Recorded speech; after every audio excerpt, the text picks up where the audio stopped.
এই পৃথিবীতে মানুষের দ্বারা নানা উন্নতি, প্রগতি ও মানবিক উৎকর্ষ সাধিত হয়েছে। যেমন আফ্রিকার কৃষ্ণাঙ্গদের মানবিক মুক্তির জন্য ম্যান্ডেলার দীর্ঘ ২৭ বছরের জেল যাপন, ইলন মাস্কের মঙ্গল গ্রহে রকেট যাত্রা ইত্যাদি আরও অনেক।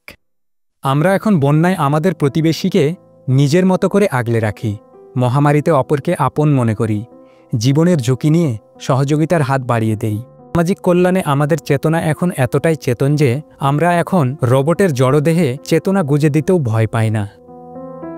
আবার ঠিক একইভাবে পৃথিবীতে মানুষের হাতে নানা অকল্যাণ ও অমানবিক কাণ্ড ঘটেছে। এই যেমন দুর্ভিক্ষ, পুঁজিবাদ, পারমাণবিক ইত্যাদি। এর মধ্যে রয়েছে হিটলারের ইহুদি নিধন, ইসরায়েলের ফিলিস্তিনি হত্যা, ৭১-এর ২৫শে মার্চের গণহত্যাসহ ইতিহাসে নানা হত্যাকাণ্ড। তবে আরও একটি হত্যাকাণ্ড আছে যা আমরা ঠিক দুদিন পরেই ভুলে যাব, কারণ এটা কোনো মানব হত্যাকাণ্ড নয়।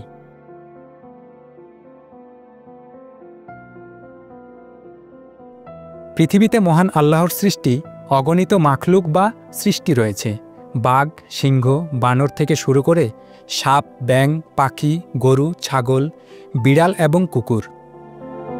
এদের মাঝে যেসব প্রাণী আমাদেরকে খেয়ে ফেলে বা আমাদের জীবনের জন্য হুমকি, আমরা তাদের কাছ থেকে নিরাপদ দূরত্বে থাকি। যেসব প্রাণী দেখতে সুন্দর বা কিউট, আমরা তাদের খুব কাছে থেকে একেবারে আপন করে পুষি, যেমন গরু, ছাগল, পাখি, বিড়াল এবং কুকুর।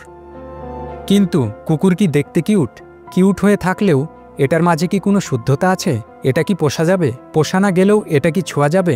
এই সবগুলি প্রশ্নের উত্তর যদি না হয়, তাহলে আপনি কি করবেন? কুকুর দেখলেই মেরে ফেলবেন? ঠিক যেমনটা ঘটেছে জাপান গার্ডেন সিটিতে। পাষণ্ড এই কাণ্ডটি কে বা কারা করেছে এখনও প্রমাণ হয়নি। বিষাক্ত খাবার খাইয়ে বোবা কতগুলি প্রাণীকে হত্যার মতো পাষণ্ড এই কাণ্ডটি আসলে কোনো না কোনো মানুষের হাতেই ঘটেছে। কিন্তু যারা করেছে তাদের মনসত্ত্বে তখন কি ঘটছিল?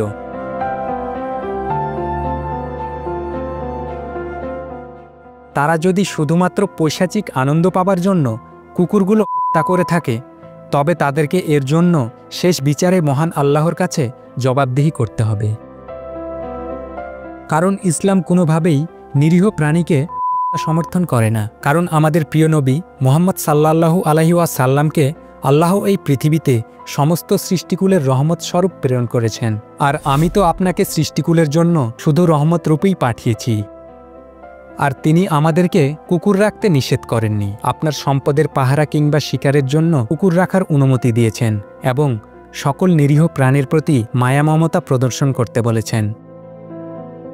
সুতরাং আপনার মহল্লার রাস্তায় যেসব কুকুর থাকে, এরা আসলে আপনার সম্পদের পাহারাদার। এদেরকে খেতে দিন, কিন্তু বিষ মিশানো খাবার নয়। অযথা প্রাণী হত্যা করে পাষণ্ড খুনি হবেন না। মনে রাখবেন, আপনার প্রতিটি কর্মের জন্য আপনাকে মহান আল্লাহর কাছে একদিন জবাবদিহি করতে হবে। যে ব্যক্তি সৎকর্ম করবে তার জন্য আছে 10 গুণ পুরস্কার, আর যে ব্যক্তি অসৎ কাজ করবে তাকে শুধু কৃতকর্মের তুল্য প্রতিফল দেওয়া হবে। তাদের উপর অত্যাচার করা হবে না।